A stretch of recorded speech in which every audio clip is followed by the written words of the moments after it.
നമസ്കാരം. സകലമാന കേരളത്തിലേക്ക് സ്വാഗതം. ആദ്യം പ്രധാന വാർത്തകൾ. കൂടൽ അപകടം അനുവിന്റെയും നിഖിലിന്റെയും ജീവനെടുത്തത് ഒന്നിച്ച് ജീവിതം തുടങ്ങി നാളുകൾക്കുള്ളിൽ. അന്ത്യയാത്രയായത് മലേഷ്യയിൽ മധുവിധു കഴിഞ്ഞ് വീട്ടിലേക്കുള്ള മടക്കത്തിൽ. കാക്കനാട് വാഴക്കാലയിലെ വ്യാപാരിയുടെ മരണം കൊലപാതകമെന്ന് സംശയം. മരിച്ചത് വാഴക്കാല സ്വദേശി എം.എ. സലീം. മോഷണ ശ്രമത്തിനിടെ കൊന്നതെന്ന പോലീസ്. 2 ഇതര സംസ്ഥാനക്കാർ കസ്റ്റഡിയിൽ. തിരുവനന്തപുരം സ്മാർട്ട് സിറ്റി സോളാർ പദ്ധതിയിൽ അഴിമതി ആരോപണവുമായി എം. Vincent MLA. 69 കോടിക്ക് നടത്തേണ്ട പദ്ധതി പൂർത്തിയാക്കിയത് 101 കോടി രൂപയ്ക്ക്. ടെൻഡർ നടപടികൾ ദുരൂഹമെന്നും എം.എൽ.എ.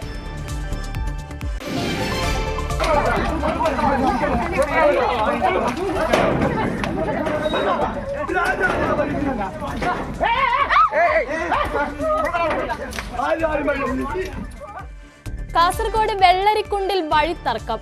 അയൽവാസികൾ തമ്മിൽ തല്ലി 6 പേർക്ക് പരുക്ക്. ഇടുക്കി പീരുമേട്ടിലെ തോട്ടം തൊഴിലാളികൾ പ്രതിസന്ധിയിൽ. തോട്ടം ഉപേക്ഷിച്ച് പോകുന്നത് നിരവധി ഉടമകൾ. പട്ടിണിയിലായി കുടുംബങ്ങൾ.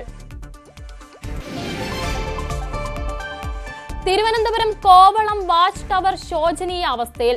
ടവറിനുള്ളിലെ ഇലക്ട്രിക് സംവിധാനം നശിച്ചു. വാച്ച് ടവർ സംരക്ഷിക്കണമെന്ന നാട്ടുകാർ.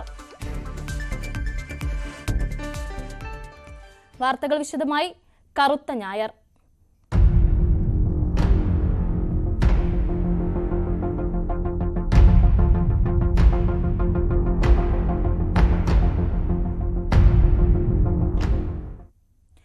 ഇന്നത്തെ വാർത്താ ദിനം ആരംഭിച്ചത് തന്നെ ഞെട്ടിക്കുന്ന ഒരു അപകട വാർത്ത കേട്ടുകൊണ്ടാണ്. ഒരു കുടുംബത്തിലെ 4 പേർ അപകടത്തിൽ മരിച്ചതിന്റെ ഞെട്ടലിലാണ് പത്തനംതിട്ട കോന്നി നിവാസികൾ. വിവാഹം കഴിഞ്ഞ് മധുവിധു ആഘോഷിച്ച് മടങ്ങുമ്പോഴായിരുന്നു അനുവിന്റെയും നിഖിലിന്റെയും മരണം. ശബരിമല തീർത്ഥാടകർ സഞ്ചരിച്ച ബസ്സുമായി കുടുംബം സഞ്ചരിച്ച കാർ കൂട്ടിയിടിച്ചാണ് അപകടം സംഭവിച്ചത്. നിഖിലും അനുവും ഇരുവരുടെയും മാതാപിതാക്കളും അപകടത്തിൽ മരിച്ചു. വാർത്തയുടെ ഏറ്റവും പുതിയ വിവരങ്ങളുമായി വി വിനോദ് ചേരുന്നുണ്ട്. വിനോദ്, എന്താണ് പുതിയ വിവരങ്ങൾ?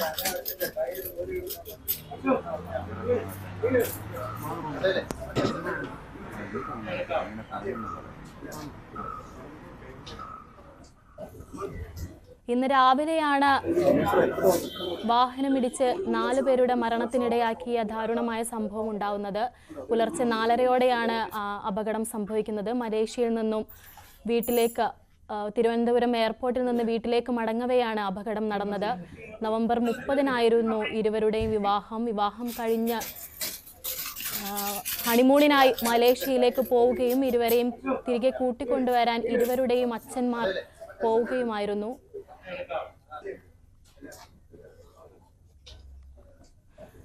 വിനോദ്, എന്താണ് വാർത്തയുടെ പുതിയ വിവരങ്ങൾ?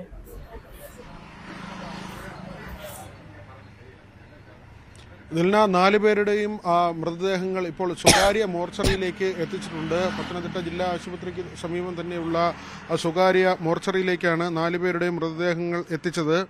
പോസ്റ്റ്മോർട്ടം നടപടികൾ പൂർത്തിയായിരുന്നു. അതിനുശേഷമായിരുന്നു മൃതദേഹങ്ങൾ ഇങ്ങോട്ട് കൊണ്ടുവന്നത്. ഇവിടെ ഏറ്റവും ദാരുണമായ ഒരു സംഭവം നടക്കുമ്പോൾ നാട്ടുകാർ അടക്കം വലിയ വേദനയിലാണ്. കാരണം നിഖിലിൻ്റെയും അനുവിൻ്റെയും വിവാഹം കഴിഞ്ഞ് ഏതാണ്ട് 17 ദിവസമേ ആകുന്നുള്ളൂ. ഈ വിവാഹത്തിന് ശേഷം ഇവരുടെ ഒരു മധുവിധ യാത്ര എന്ന നിലയ്ക്ക് മലേഷ്യയിലേക്ക് പോവുകയും മടങ്ങിയെത്തുമ്പോൾ 2 പേരുടെയും പിതാക്കന്മാർ തിരുവനന്തപുരം വിമാനത്താവളത്തിലെത്തി ഇവരെ സ്വീകരിച്ച് ഇവിടേക്ക് കൊണ്ടുവരികയുമായിരുന്നു. അതിനിടയിലാണ് ഈ പുലർച്ചെ അപകടം സംഭവിക്കുന്നത്. വീട്ടിലേക്ക് എത്താൻ വെറും 7 കിലോമീറ്റർ അവശേഷിക്കുമ്പോഴായിരുന്നു ഈ അപകടം. ഇപ്പോൾ നമുക്കിപ്പം DCC വൈസ് പ്രസിഡന്റ് കൂടി ചേരുന്നുണ്ട്. വളരെ ദാരുണമായൊരു സംഭവമാണ്. ഈ കേരളത്തിൽ അടുത്തിടെ നടന്ന വാഹനാപകടങ്ങൾ, ഈ കഴിഞ്ഞ ദിവസങ്ങളിൽ കുട്ടികൾ മരിച്ചത്, അതിനു മുൻപ് 5 മെഡിക്കൽ വിദ്യാർത്ഥികൾ തൃശ്ശൂരിൽ ഉറങ്ങിക്കിടന്ന ആളുകളുടെ ശരീരത്തിലേക്ക് ലോറി പാഞ്ഞു കയറിയത്, ഇപ്പോൾ ഈ നാട്ടിലുണ്ടായ ഈ സംഭവം, ഇതെല്ലാം തന്നെ വേദനയുണ്ടാക്കുന്ന കാര്യങ്ങളാണ്. സുരക്ഷാ ക്രമീകരണങ്ങളുമായി ബന്ധപ്പെട്ട് കൂടുതൽ നടപടികൾ വേണമെന്ന ആവശ്യമാണ് പ്രധാനമായും ഉയർന്നു വരുന്നത്. ഈ പത്തനംതിട്ട ഉൾപ്പെടുന്ന സെൻട്രൽ ട്രാവൻകൂറിലെ ഒരു ഭാഗത്തിന് നമുക്കൊരു പ്രധാനമായ ഒരു റോഡ് കണക്ടിവിറ്റി ഉണ്ടായിരുന്നില്ല. പത്തനംതിട്ട പ്രത്യേകിച്ച് മലയോര പ്രദേശം. ഇപ്പോൾ MC റോഡിന് ശേഷം നമുക്ക് പത്തനംതിട്ട ജില്ലയ്ക്ക് ഒരു റെയിൽവേ കണക്ടിവിറ്റി ഈ ശബരി അങ്കമാലി അത് പ്രാവർത്തികമായില്ല.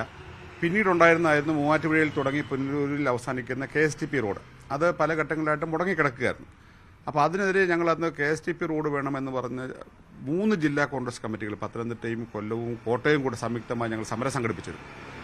അന്ന് Shri MM Hassan KPC president സമയത്താണ് അദ്ദേഹത്തിൻ്റെ ഒരു നേതൃത്വത്തിലാണ് അന്ന് ആ സമരം നടന്നത്.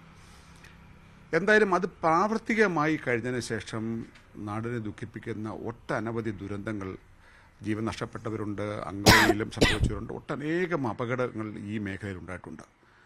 ആ മേഖലയിൽ ഇങ്ങനെ ഒരു അപകടമുണ്ടാകുന്നതിൻ്റെ കാരണം എന്താണ് എന്നുള്ള ഒരു ശാസ്ത്രീയമായ പഠനത്തിന് വിധേയമാക്കേണ്ട കാര്യമാണ്.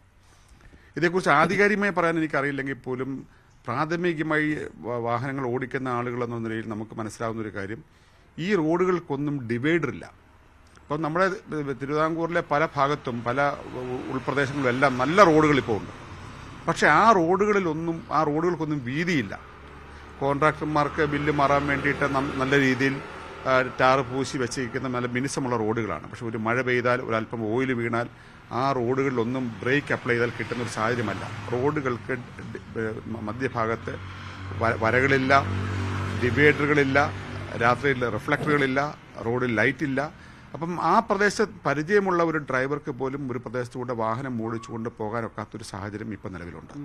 അത് ഇതേക്കുറിച്ച് വളരെ ശാസ്ത്രീയമായി വളരെ അടിയന്തരമായി സർക്കാരുകൾ ഇതേക്കുറിച്ച് പഠിക്കുകയും അതിന് പരിഹാരം കണ്ടെത്തുകയും ചെയ്തില്ലെങ്കിൽ ഒരു സംശയം വേണ്ട, വീണ്ടും ഇതുപോലെ വളരെ വിലപ്പെട്ട ജീവനുകൾ പൊഴിഞ്ഞു പോകും എന്നുള്ള കാര്യത്തിൽ യാതൊരു തർക്കവുമില്ല. ഈ സ്ഥലമെടുക്കലിന്റെ വലിയ വെല്ലുവിളി ഇല്ലാത്തൊരു കാര്യമാണ് വളവുകൾ നിവർത്തുക എന്നത്. അതിന് വലിയ സ്ഥലം ഏറ്റെടുക്കലിന്റെ ആവശ്യം വേണ്ടി വരുന്നില്ല. പക്ഷേ ഈ MC റോഡിലാകട്ടെ അല്ലെങ്കിൽ മലയോര മേഖലകളിലൂടെ കടന്നു പോകുന്ന പ്രധാന റോഡുകളിലാകട്ടെ കൊടും വളവുകളുണ്ട്. പ്രത്യേകിച്ച് ഇറക്കവും വളവും ചേരുന്ന പ്രദേശങ്ങൾ. അവിടെ റോഡ് നിവർത്തണം എന്നത് കാലങ്ങളായുള്ള ആവശ്യമാണ്. പക്ഷേ അക്കാര്യത്തിലും ഒരു നടപടി ഉണ്ടാകുന്നില്ല എന്നതാണ്. നമ്മുടെ നാട്ടിൽ കേരളം ഏറ്റവും ഇടതങ്ങി പാർക്കുന്ന ജനസാന്ദ്രതയുള്ള ഒരു സംസ്ഥാനമാണ്.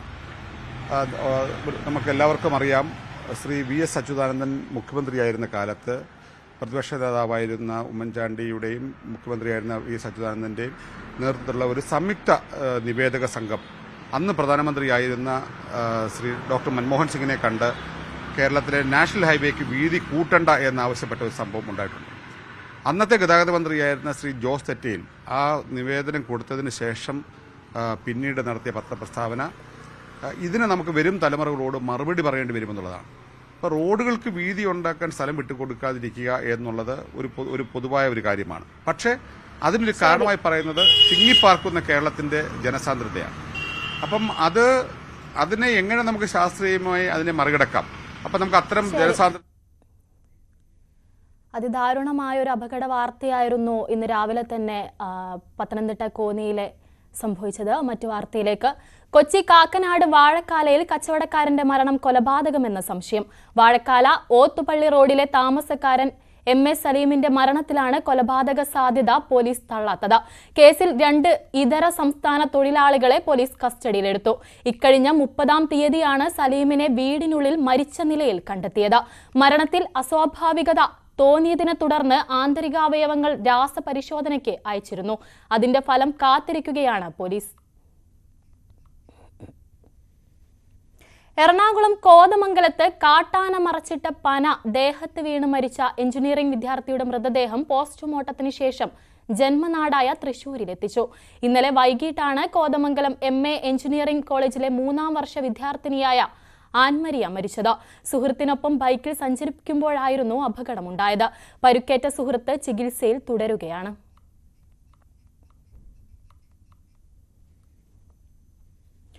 രണ്ടാഴ്ച മുൻപ് അപകടമുണ്ടായ തിരൂർ ആലത്തിയൂർ പഞ്ഞൻപടിയിൽ വീണ്ടും വൻ അപകടം. അയ്യപ്പ ഭക്തർ സഞ്ചരിച്ച ടൂറിസ്റ്റ് ബസ്സും പിക്കപ്പും കൂട്ടിയിടിച്ചാണ് അപകടമുണ്ടായത്. 2 വാഹനങ്ങളിലെയും ഡ്രൈവർമാർക്ക് പരുക്കേറ്റു. രണ്ടാഴ്ച മുൻപാണ് ബസും ടാങ്കറും കൂട്ടിയിടിച്ച് ആലത്തിയൂർ പഞ്ഞൻപടിയിൽ അപകടമുണ്ടായത്. അതിനു പിന്നാലെയാണ് ഇപ്പോൾ പുതിയ അപകടം. അയ്യപ്പ ഭക്തർ സഞ്ചരിച്ച ടൂറിസ്റ്റ് ബസും പിക്കപ്പുമാണ് കൂട്ടിയിടിച്ചത്. പിക്കപ്പിന്റെ മുൻഭാഗം പൂർണ്ണമായും തകർന്നു. അയ്യപ്പ ഭക്തർ പരിക്കേൽക്കാതെ രക്ഷപ്പെട്ടെങ്കിലും 2 വാഹനങ്ങളിലെയും ഡ്രൈവർമാർക്ക് പരിക്കേറ്റു. പിക്കപ്പ് വാനിൽ കുടുങ്ങിയ ഡ്രൈവറെ ഏറെ പണിപ്പെട്ടാണ് പുറത്തെടുത്തത്. ഇതോടെ ആലത്തിയൂർ BP അങ്ങാടി പാതയിൽ മണിക്കൂറുകളോളം ഗതാഗതം സ്തംഭിച്ചു. ന്യൂസ് 18 തിരൂർ.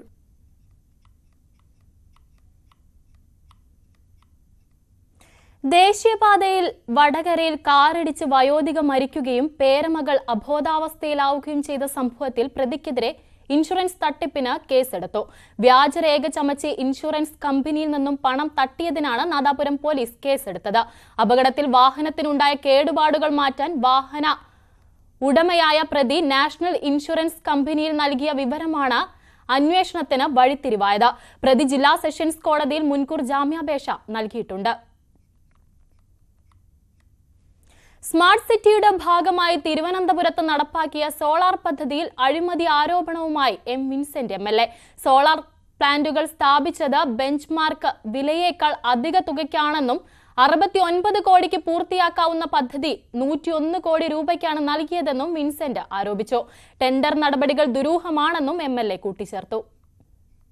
സോളാർ പ്ലാന്റുകൾ സ്ഥാപിക്കുന്നതിന് സംബന്ധിച്ച് പാരമ്പര്യേതര ഊർജ മന്ത്രാലയം ഒരു ബെഞ്ച് മാർക്ക് പ്രൈസ് പ്രസിദ്ധീകരിച്ചിട്ടുണ്ട്. കേന്ദ്ര പാരമ്പര്യേതര ഊർജ മന്ത്രാലയത്തിന്റെ ബെഞ്ച് മാർക്ക് പ്രൈസിനേക്കാൾ 30% മുതൽ 50% വരെ അധിക തുകയാണ് ഈ പ്രോജക്റ്റിന് നൽകിയിട്ടുള്ളത്. അതായത് 69 കോടി രൂപയ്ക്ക് നിർവഹിക്കാമായിരുന്ന പദ്ധതി 101 കോടി രൂപയ്ക്ക് നൽകിയതിലൂടെ 31 കോടി 31 ലക്ഷം രൂപയുടെ അധികമായിട്ടാണ് ഈ നിർവഹണ കമ്പനികൾക്ക് നൽകിയിരിക്കുന്നത്. തലസ്ഥാനത്തെ ബാറിൽ ഗുണ്ടാ സംഘങ്ങൾ ഏറ്റുമുട്ടുന്നതിന്റെ CCTV ദൃശ്യങ്ങൾ പുറത്ത്. തലസ്ഥാനത്തെ ഡാൻസ് ബാറിലാണ് കഴിഞ്ഞ ദിവസം രാത്രി സംഘർഷമുണ്ടായത്. ഗുണ്ടാ നേതാവ് ഓം പ്രകാശിന്റെ സംഘവും എയർപോർട്ട് സാജന്റെ സംഘവുമാണ് ഏറ്റുമുട്ടിയത്.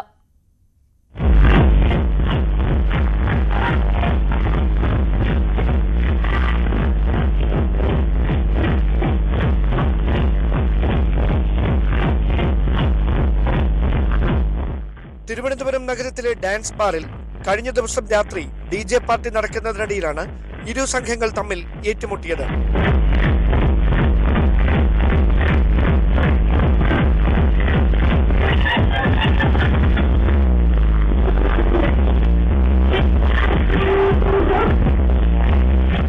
എയർപോർട്ട് സാജന്റെ സംഘവുമായുള്ള ഏറ്റുമുട്ടലിൽ ഗുണ്ടാ നേതാവ് ഓം പ്രകാശിന് മർദ്ദനമേറ്റതായുള്ള വിവരങ്ങൾ പുറത്തു വന്നിരുന്നെങ്കിലും ഇത് നിഷേധിച്ച് ഓം പ്രകാശ് തന്നെ പിന്നീട് രംഗത്തെത്തി. എയർപോർട്ട് സാജനുമായി ഒരു മുൻവൈരാഗ്യവും ഇല്ലെന്നും ഓം പ്രകാശ് പറഞ്ഞു. ഇല്ല, ഞാനുമായിട്ട് യാതൊരു പ്രശ്നം ഉണ്ടായില്ല. പുള്ളിക്കാരൻ അവിടെ വന്നു. പുള്ളിക്കാരൻ ഡാൻസ് കളിക്കുന്ന സമയത്ത് ആരൊക്കെ ടച്ച് ചെയ്യുന്നതായിട്ട് സ്വാഭാവികമായിട്ട് ഡാൻസ് കളിക്കുമ്പോൾ ഇത്രയും ക്രൗഡിനകത്ത് സ്വാഭാവികമായിട്ടും ആൾക്കാരെ ടച്ച് ചെയ്യുമല്ലോ. എയർപോർട്ട് സാജൻ അവിടെ വന്നു അല്ലേ? അതെ, എയർപോർട്ട് സാജൻ വന്നു. പക്ഷെ പുള്ളിക്കാരൻ അങ്ങനെ ഈ ക്ലബിലൊന്നും വരുന്ന ഒരാളല്ല ആക്ച്വലി. പക്ഷെ യാദൃശ്യമാണ് എനിക്ക് തോന്നുന്നു പുള്ളിയുടെ മകൻ അവിടെ DJ പ്ലേ ചെയ്യുന്നുണ്ടായിരുന്നു. അങ്ങനെ വന്നതായിരിക്കണം, പുള്ളിയെ കാണാൻ വന്നതായിരിക്കണം. അത് കഴിഞ്ഞിട്ട് എന്താ പിന്നെ അപ്പൊ ഞാനൊരു ഇൻകൺവീനിയൻസ് എനിക്ക് ഫീൽ ചെയ്തുകൊണ്ട് ഞാൻ അവിടെ നിന്ന് ഇറങ്ങി അങ്ങ് പോയി. അത് കഴിഞ്ഞിട്ട് പിന്നെ എന്തെങ്കിലും പ്രശ്നം ഉണ്ടായെന്ന് എനിക്കറിയില്ല. ഇതുവരെ എനിക്ക് അങ്ങനത്തെ ഒരു ന്യൂസ് കിട്ടിയിട്ടില്ല. അതേസമയം ഇരു സംഘങ്ങൾ തമ്മിൽ ചേരിതിരിഞ്ഞ് ഏറ്റുമുട്ടുന്ന ദൃശ്യങ്ങൾ പുറത്തു വന്ന പശ്ചാത്തലത്തിൽ പോലീസ് വിശദമായ അന്വേഷണം നടത്തിയേക്കുമെന്നാണ് സൂചന. ന്യൂസ് 18 തിരുവനന്തപുരം. കാസർഗോഡ് വെള്ളരിക്കുണ്ട് പുങ്ങൻചാലിൽ വഴിത്തർക്കത്തെ തുടർന്ന് അയൽവാസികൾ തമ്മിൽ ചേരിതിരിഞ്ഞ സംഘട്ടനം. 6 പേർക്ക് പരുക്കേറ്റു. ഇവർ കാഞ്ഞങ്ങാട്ടെ ആശുപത്രികളിൽ ചികിത്സയിലാണ്. പരാതിയില്ലാത്തതിനാൽ പോലീസ് കേസെടുത്തിട്ടില്ല.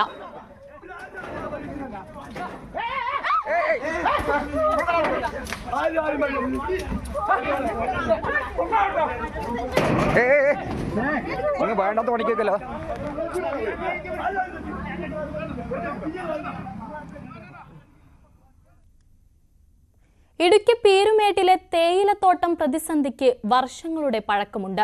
ഉടമ തോട്ടം ഉപേക്ഷിച്ചു പോയതോടെ 100 കണക്കിന് തൊഴിലാളികളുടെ ജീവിതമാണ് ദുരിതത്തിലായത്. 2000 ഡിസംബറിലായിരുന്നു 3000-ഓളം തൊഴിലാളികൾ പണിയെടുത്തിരുന്ന പീരുമേട് ടീ കമ്പനിയുടെ ചീന്തലാർ ലോണ്ടറി എസ്റ്റേറ്റുകൾ ഉടമകൾ ഉപേക്ഷിച്ചത്. ശമ്പളവും ആനുകൂല്യവും ഒന്നും കിട്ടിയില്ല തൊഴിലാളികൾക്ക്. ലയങ്ങൾ തകർന്നു വീണു. ചികിത്സ ലഭിക്കാതെ നിരവധി തൊഴിലാളികൾ മരിച്ചു. കുട്ടികളുടെ വിദ്യാഭ്യാസം പാതി വഴിയിൽ നിലച്ചു. തൊഴിലാളി സംഘടനകൾ വീതം വെച്ചു നൽകിയ തേയിലച്ചെടികളിൽ നിന്ന് കൊളുന്തു നുള്ളിയാണ് പലരും ജീവിതം മുന്നോട്ട് കൊണ്ടുപോകുന്നത്. അതിൻ്റെല്ലാം മുന്നോട്ടുള്ള പരിഹാരം ഉണ്ടാകുന്നുള്ള പ്രതീക്ഷയും പുനരധിവാസം അടക്കമുള്ള കേസെല്ലാം ഒരു ചോദ്യചിഹ്നമായിട്ട് അവശേഷിക്കുന്ന സമയത്താണ് 24ാമത്തെ നമ്മുടെ ഈ വാർഷികം എന്ന് പറയാൻ പറ്റുന്നെങ്കിലും അത് അടഞ്ഞു കിടക്കുന്ന 24 മണിക്കൂർ പൂർത്തിയാകുന്നത് ഇന്ന്. പീരുമേട് ടീ കമ്പനിക്ക് പിന്നാലെ 20ഓളം തോട്ടങ്ങൾ വിവിധ കാരണങ്ങളാൽ അടച്ചു. പിന്നീട് മറ്റ് തോട്ടങ്ങൾ തുറന്നെങ്കിലും പീരുമേട് ടീ കമ്പനിയുടെ കാര്യത്തിൽ മാത്രം തീരുമാനമായില്ല. ഇപ്പോൾ ഉടമകൾ ഫാക്ടറികൾ പൊളിച്ചു നീക്കാൻ നടപടി തുടങ്ങി.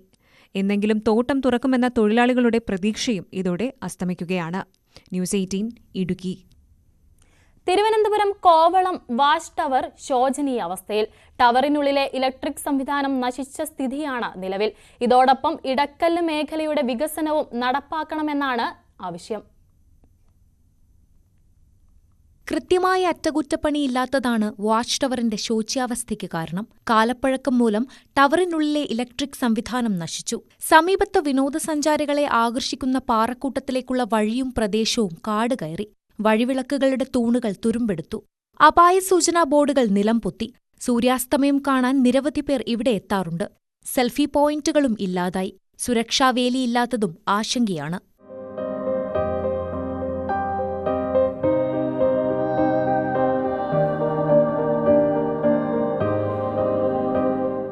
ഹവ്വ ലൈറ്റ് ഹൌസ് തീരങ്ങളെ അതിരിടുന്നത് ഇടക്കല്ല് പാറക്കൂട്ടമാണ്. ലക്ഷങ്ങൾ ചെലവിട്ട് സ്ഥാപിച്ച ടൂറിസം പദ്ധതികളെല്ലാം നശിച്ചു. കോവളത്തിന്റെ സമഗ്ര വികസനത്തിനായി പ്രഖ്യാപിച്ച പദ്ധതി നടപ്പാക്കുമ്പോൾ ഇടക്കല്ല് പാറക്കൂട്ടത്തിന്റെ പുനരുദ്ധാരണം കൂടി നടത്തണമെന്നാണ് ആവശ്യം. News 18 Kovalam. Thrissur medical college പരിസരത്തെ അവണൂരിൽ കാട്ടുപന്നി ശല്യമെന്ന് പരാതി. കാർഷിക മേഖലയിൽ വ്യാപക നാശമാണ് പന്നികൾ വരുത്തുന്നത്. തെങ്ങാലൂർ, കരോൾ, അവണൂർ എന്നിവിടങ്ങളിലാണ് കാട്ടുപന്നിയെത്തി കൃഷി നശിപ്പിക്കുന്നത്.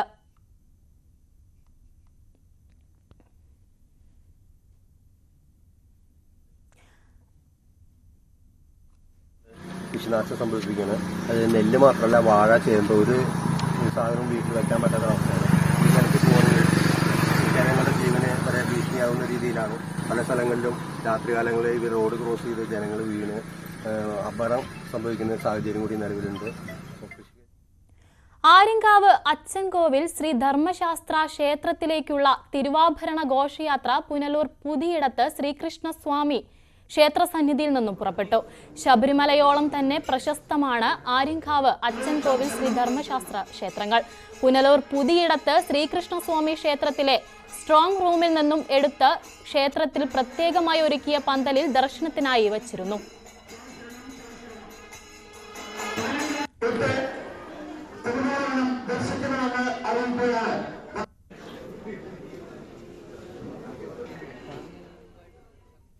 ക്രിസ്തുമസ് ആഘോഷത്തിന്റെ നിറവിലാണ് നാടും നഗരവും. എന്നാൽ കൊച്ചി കുസാറ്റ് ക്യാമ്പസിന് സമീപത്തുള്ള സെന്റ് ജോൺസ് പള്ളിയിലെത്തിയാൽ വേറിട്ട ചില കാഴ്ചകൾ കാണാം. ഇവിടെ യുവാക്കളുടെ നേതൃത്വത്തിൽ വലിയൊരു ക്രിസ്തുമസ് വിപണി തന്നെ ഒരുക്കിയിട്ടുണ്ട്. ഇതുവഴി ലഭിക്കുന്ന പണം കാക്കനാട് ആശാഭവനിലെ അന്തേവാസികൾക്ക് നൽകുകയാണ് ഇവരുടെ ലക്ഷ്യം. കൊച്ചിയിൽ ക്രിസ്തുമസ് ആഘോഷിക്കാൻ തയ്യാറെടുക്കുന്നവർ വലിയ മാർക്കറ്റുകളിലേക്കൊന്നും പോകേണ്ട.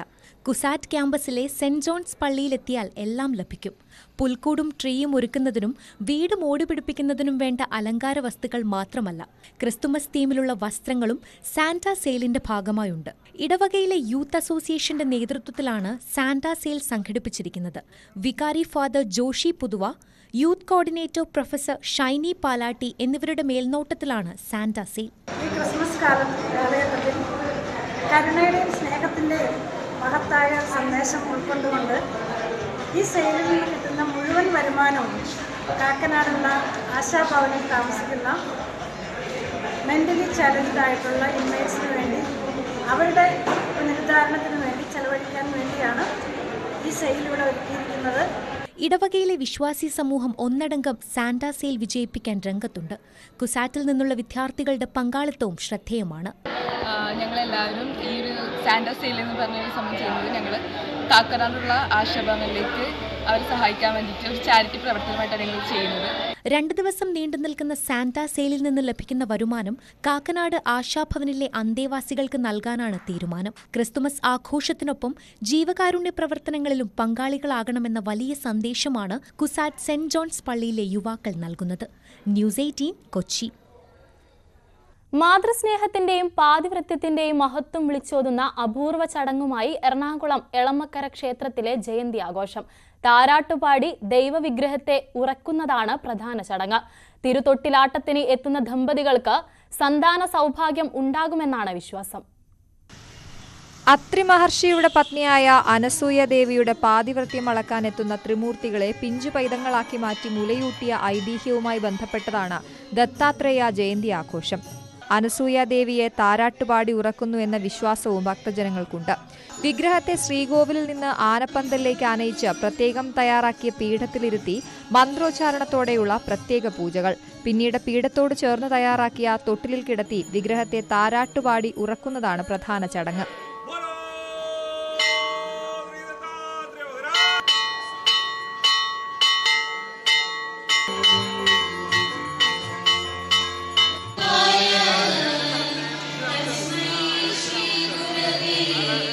ഈ സമയം 3 മാസം വരെ പ്രായമായ കുട്ടികളെ തൊട്ടിലിന് മുന്നിൽ തയ്യാറാക്കിയ മറ്റൊരു തൊട്ടിലിൽ കിടത്തി ആട്ടുകയും ചെയ്യും.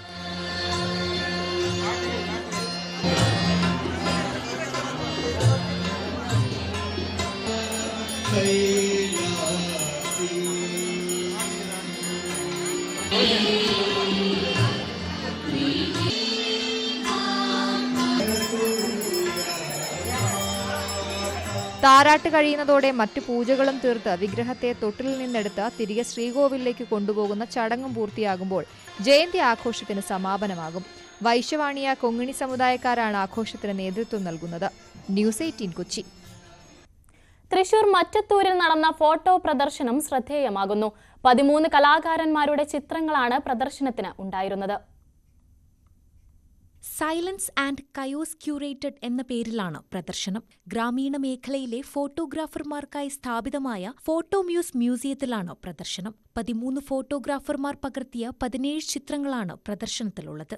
നിശബ്ദ എന്ന് പറയുന്നുണ്ടെങ്കിലും നമ്മളൊക്കെ പലപ്പോഴും നിശബ്ദമായിരിക്കുന്നു എന്ന് പറയുന്നുണ്ടെങ്കിലും പൂർണ്ണമായൊരു നിശബ്ദത ഒരിക്കലും നമുക്ക് അനുഭവിക്കാൻ സാധിക്കില്ല. എന്തുകൊണ്ടെന്ന് വെച്ചാൽ ശബ്ദമില്ലാത്തൊരവസ്ഥ നമുക്ക് എവിടെ പോയിട്ടുണ്ടാവില്ല. വലിയൊരു കാട്ടിൻ്റെ ഉള്ളിലായാലും അതല്ലെങ്കിൽ ജലത്തിന്റെ ഏറ്റവും അഗാധതയിലേക്ക് പോയാൽ പോലും നമുക്ക് നിശബ്ദത ഒരിക്കലും അറിയാൻ സാധിക്കില്ല. ഗ്യാലറിയുടെ ഒരു ഭാഗത്ത് സൈലൻസ് വിഭാഗത്തിൽപ്പെട്ട ചിത്രങ്ങൾ, എതിർവശത്ത് കയോസ് വിഭാഗത്തിൽപ്പെട്ടവയും.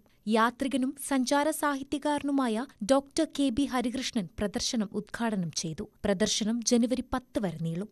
ന്യൂസ് 18 തൃശൂർ. UP സ്വദേശിനി കാശിഷ് മുകേഷ് അരങ്ങിലും താരമാണ്. കാസർഗോഡ് അജാനൂർ പഞ്ചായത്ത് സംഘടിപ്പിച്ച കേരളോത്സവ നാടക മത്സരത്തിൽ ഈ ഉത്തരേന്ത്യക്കാരിയുടെ മലയാള ഡയലോഗുകളാണ് ഇപ്പോൾ പ്രേക്ഷക ശ്രദ്ധ പിടിച്ചുപറ്റുന്നത്. നാടകത്തട്ടിലെ കണ്ണു നിറഞ്ഞുള്ള ഡയലോഗുകൾ കാശിഷിന് പുതുമയുള്ളതല്ല. ഉത്തർപ്രദേശുകാരിയായ കാശിഷ് നല്ല മലയാളത്തിൽ ഡയലോഗ് പറയുന്നത് കേട്ടാൽ ആർക്കും അത്ഭുതം തോന്നും.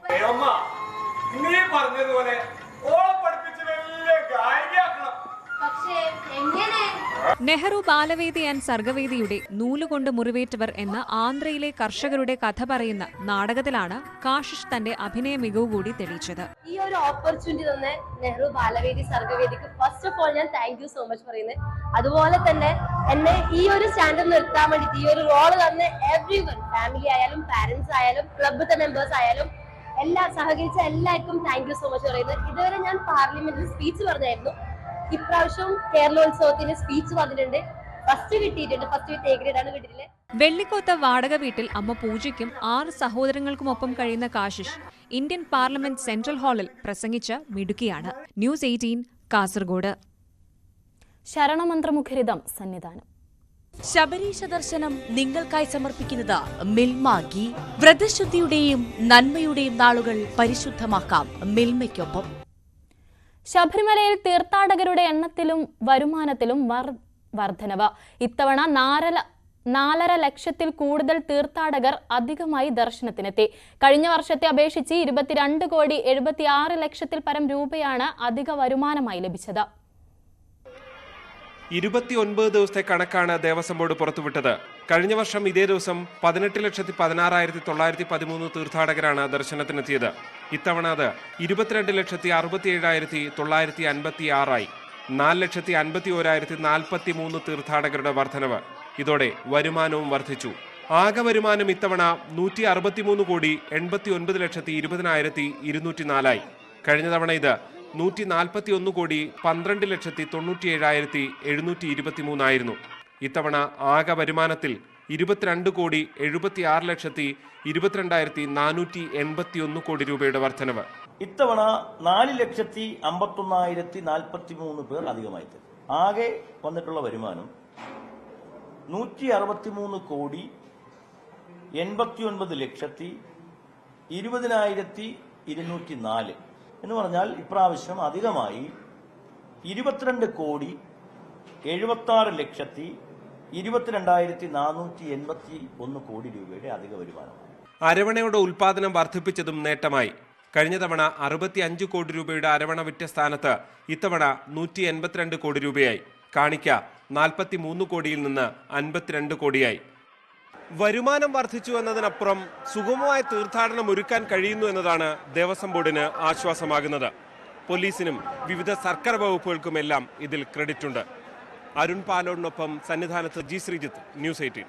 ശബരീശ ദർശനം നിങ്ങൾക്കായി സമർപ്പിക്കുന്നത് മിൽമ ഗീ. വ്രതശുദ്ധിയുടെയും നന്മയുടെയും നാളുകൾ പരിശുദ്ധമാക്കാം മിൽമയ്ക്കൊപ്പം. സകലമാന കേരളം പൂർണ്ണമാകുന്നു. നമസ്കാരം.